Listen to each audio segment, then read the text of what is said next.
So one of my best friends lives in Switzerland because he's Swiss. It's not like he moved there. He genuinely is from Bern, the capital of Switzerland. He's a great guy. We met at an international scout camp, ages too long ago to mention, really. And I was one summer I was going to go out and visit him, and I spoke to him on the phone before I went out, and he, he just got a new number, and I said, "All right, what's your new number?" And he said it to me, and there was the way he said it; it just didn't sound quite right. His English is amazing. I mean, the guy reads Shakespeare.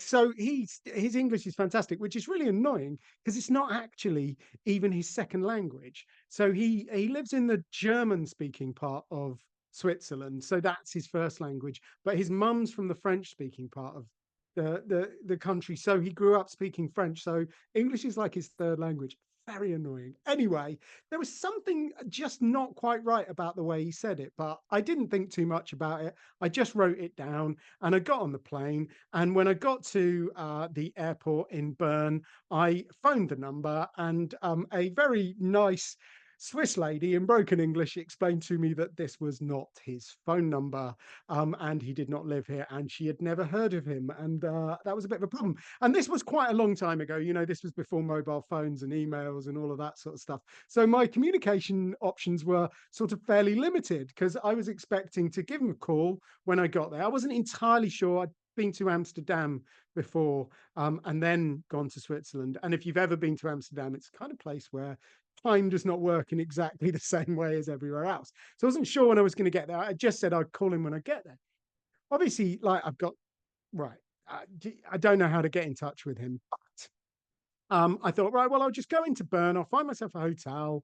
It's not the end of the world. I'm a big boy. I can cope. So I went and I found a hotel, dropped my bag off, and I thought, well, as I'm here, I might as well have a bit of a look around. I've got to go and find somewhere to have dinner. So I walked into the center of Bern, and I had been to his house before, and he lives in one of the suburbs on the outskirts. And as I was walking around, I thought I'd started to recognize a few places, and I thought, yeah, the train to the metro kind of train tram thing to his to the suburb he lives in is around here somewhere.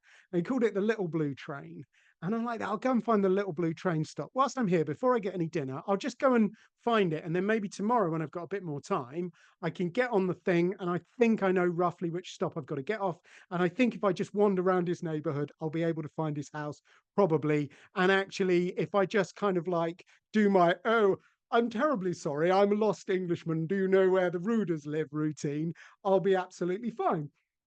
So I'm walking towards this tram stop, and the tram comes up, and you know, I, I just glance up at the tram, the doors open, and he's sat across from one of the doors.